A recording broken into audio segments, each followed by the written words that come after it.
Alright, got the freeze plugs in. Wasn't too difficult, just kind of annoying.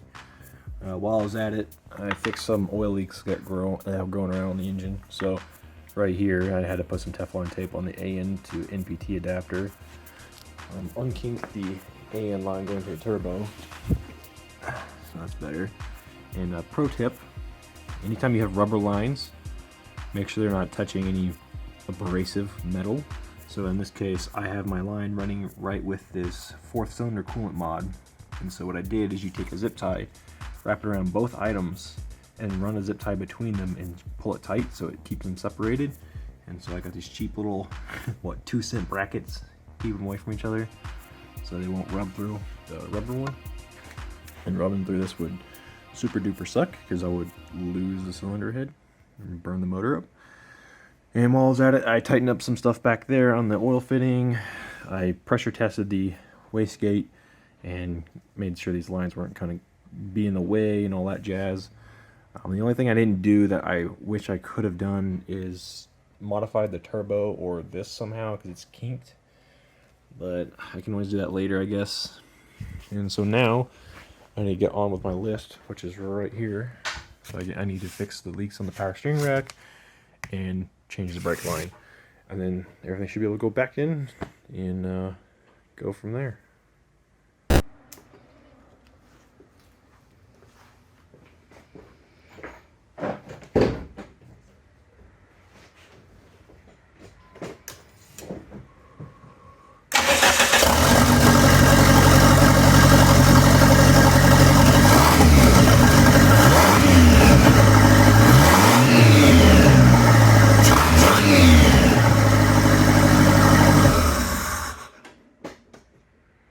Smoky. And it's back in. And this garage is a freaking mess. So I got new plugs in it. I had R12s in it, now I have R9s in it, so that should be a little better. I'm going to have to mess with the car a little bit more. It runs, but I don't know if it's having a problem where it starts stumbling and running super rich after it idles down for a moment. Yeah, disconnect this. And haven't tested the water and pressure system yet. And motor mounts, as you can see in the last clip, need help. What I'm working on right now is all this mess. So I have 4 of these PT-GT 17-inch rims. They're the same back spacing and exact same size as SRT4 rims.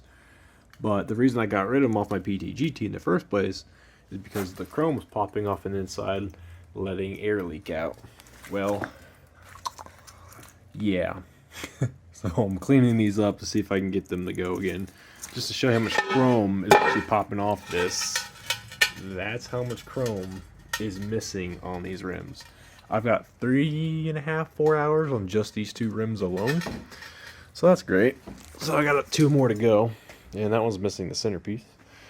But I got these tires for it. They're the Hankook Ventus 2 V2 whatever's 205 50R17s V2 concepts. So hopefully those will work pretty well. Yep, so I'm gonna clean up the rim some more and see how this goes.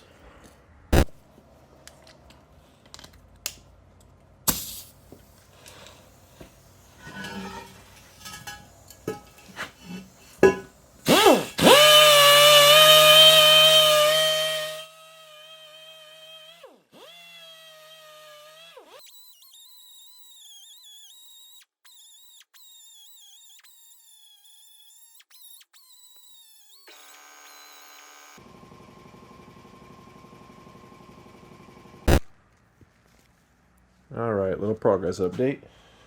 I've got another bung welded into the exhaust here with my MIG welder. So here's the wide band, here's the narrow band.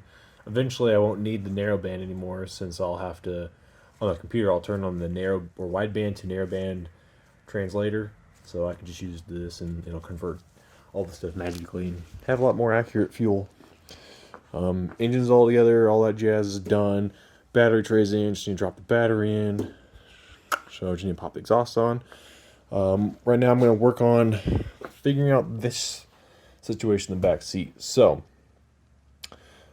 I took the back seats out to have a friend clean them out, or clean the entire car. Underneath the seats was part of the build sheet, some potato chips from the same town this car was built in, so I'm sure it was on the factory line doing this. I don't know why the seats were taken out, or maybe, I don't know what happened, but when they put the seats back in, like 40 years ago, they like dickered up the threads on on both bolts, and they stuck sticky tack on it. Like, this isn't Loctite, this is sticky tack. So I'm gonna try to pull the sticky tack off, and then run like a die over this, and maybe I can tap the holes in there. Real stupid situation, but I'll see if I can get that done, and I bolt the seats back into it. And last thing to do is put this rubber on these wheels, and only one wheel had the center cap, and I'm going to pop that one out because I 3D printed some new caps which don't even move at all. Hopefully they stay in there. Maybe at 100 miles an hour it might fly out. We'll see. If not, they'll probably warp in the sun. It's PLA, so not really meant for good temps, but I do have PTG. I'll try that next, but just need to stick these on here, put the exhaust back in, and it should be good for a test drive. Well, I may have figured out something just absolutely stupid.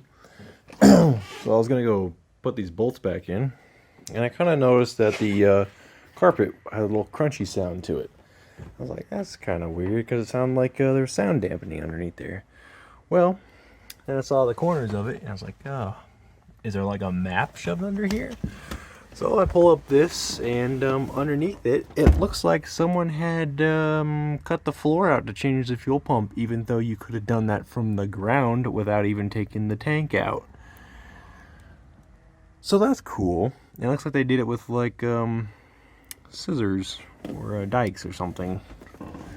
So that's freaking amazing. So I'm going to take all this crap out.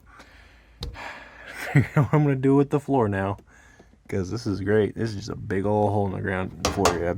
This has been here for since the entire time I own this car, which would be like 6 years now.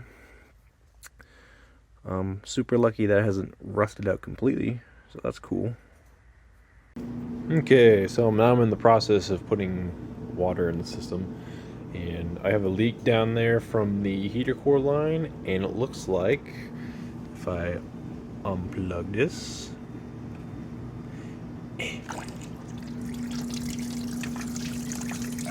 that my bypass valve right here is like leaking out the bottom.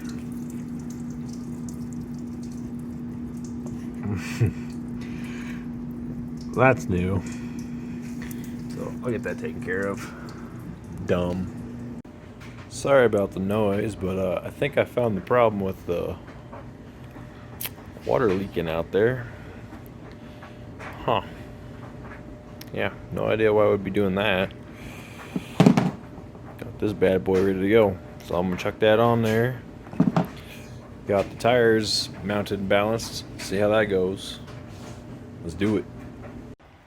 Okay, I think I'm ready to get it started for the first time. I got power steering fluid in it. Got all the liquids, and hopefully it'll get some air out of the system. One thing I'm kind of worried about is I didn't have that sealed up all the way where the thermostat is, and so some water was running down it. But if you look right there at that freeze plug, there's a little bit of rust coming through. I don't know if it's because the water ran down there, because it did kind of come in that area. I'm hoping that's not actually weeping from it. Guess we'll have to see. So I'm probably not going to record this start, simply because I'm going to be too busy paying attention to everything else around here. Plus I have to get the timing back, since I had to pull the distributor out to do a bunch of other crap. So I probably won't record this bit, but I'll let you guys know what happens. Alright, another boring, no action, but action already happened video. The fan is actually in the tune scheduled for 215 degrees Fahrenheit. So eventually I'll need to put my Motes emulator in there and reprogram it, and I guess I'll deal with getting a EEPROM later. But so that's working. It actually dropped from 225 degrees Fahrenheit to about 180-ish in not even 15 seconds. So that radiator is pretty efficient. It's 72 degrees Fahrenheit in here, so we'll figure out what it's going to do when it's 100 degrees out. Let me check out oil pressure again. Oil pressure is looking good. I don't know if it's too high, but it's settled out right about there. But we'll see. I'll have to check and see if there's too much oil in it, or maybe I put a thicker oil in it. I don't know. Next thing to do is do timing. What else is there to do? Oh, I was looking at. So I have my laptop plugged into it, in the old diode port. So I'm trying to figure out. Okay, I just need to put the wideband in, is what I'm trying to say. Because the narrow band is saying it's bouncing between 0.2 volts and 1 volt, which I don't know what that actually means in context of this vehicle, but I don't think it should be fluctuating that bad, because it was going 0.2, 0.5, 0.3, 1, back and forth. So I imagine it's a little rich. After I get the timing done, figure that out. I got the correct plugs in it. The old plugs, so these are R12s, RN12s, I believe, yeah. So these are a little too hot for it. This is what I had in it before, and it was choking all the time. It was just not doing right. So now there's RN9s in there. See how that goes. So far I'm not seeing any water leaking. There's water on the floor, but that's because I was an idiot and pulled this off when it was still hot, and it bubbled over and made a big mess. But luckily, since it was boiling hot, it'll evaporate pretty quick. So yeah, good stuff. Let's see how it goes, man. This is great. Okay, got the hole in the floor fixed. So, crawl in the back seat. Oh, I'm too big for this. Okay. So, I got a patch. So this is an old sign I had laying around. So I just did some CAD. Took a little piece of cardboard, carved it up, figured out how it needed fitted, and cut it to length and whatnot. Put some self-tappers in it, kind of like how the factory had other stuff installed anyway, so that's good. Gave it a coat of paint, good to go. So now I can put the carpet back in, and I think the interior will be done at that point, besides figuring out where to put the boost gauge. So that's about it for this video. So I know it's kind of long and boring, but in this video it's just kind of cleaning stuff up. So I got the back seats in, and they're all bolted down and whatnot. The interior is pretty much done. Saw me put the motor back in, get it all running and whatnot. So like I said, it's not a very interesting video, but I hope the next one will be a lot more interesting, as I'm going to be trying some stuff I've never done before. I'm going to be messing with NP-Scan, which is a program designed specifically for these motors and these computers, and we're going to learn that.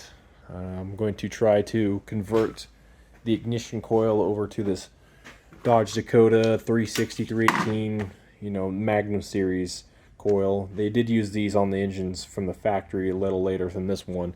I think it bolts somewhere around this bracket. Like, there was a bracket right here that came off, and it mounted right there. A lot cleaner. I kind of don't like the way the wire runs across here. I'm afraid of getting the belt. Normally you would have a cover over this, but mine won't fit, so I'm not using that. I will have to convert it over to a new style ignition leads and coil or wires, because you can see the wire is different than that one. I did get these NGK wires. Oh, by the way, there wasn't a map under the seat. It was this 1998 Bugs Bunny Looney Tunes thing. So yeah, we're also going to try to do something that I don't see seen done a lot. Stephen Morris has done it, and he's popular with tuning in this community. He doesn't really mess with smacks as far as I know, but I'm going to try to do this. So the thing I'm really interested in showing you guys, I'm going to try it myself just to learn, is this motor and this turbo combination, those injectors are too small for it. Those are plus 20% injectors, or 33-pound injectors that came with the T2 motors. It's meant for, I don't know how much air the turbo moves, but It's freaking tiny. It's like this big. It's either the same size, a little bit smaller than a stock SRT4 turbo. I think it's smaller than an SRT4 too, but it's freaking small. This is a 50 trim on here, so the amount of boost I'm pushing is different than the amount of boost the small turbo would handle. 14 pounds on this turbo is not 14 pounds on the small turbo. This one's a lot more air being pushed. So I don't think these injectors are going to handle even 14 pounds. So what we're going to try to do is stick these SRT4 stage 1 injectors in it and see how that goes. You're going to have to put like top hat extenders on it, which I got in this package here. Try that. That'd be cool. Yeah, I don't see it done very often. And then we get to play with tuning on that stock computer. So the stock computer I have chipped currently, and it has a stage 1 boost button tune in it. What I'm going to do is I'm going to take a cowl from boost button, I think probably stage 4 or stage 3, so I don't know, I'd have to look at it, and we'll go over that too. And I'm going to put my Motes chip emulator in there, and we're going to tune this computer live. So with the Motes tuner in MP Tune, which is the cousin of MP Scan, we can tune this car like a standalone and do it all live, change injector timing, change the ignition timing, boost control, everything. It's freaking sweet. So hopefully you guys subscribe and we can check out the next video. It may be a while before it comes out. I'm kind of slow to do things. My bad, but I like to do things right. As you can see what happens when I don't do it right. So subscribe, blah, blah, blah, blah, blah. Check out the videos, blah, blah, blah.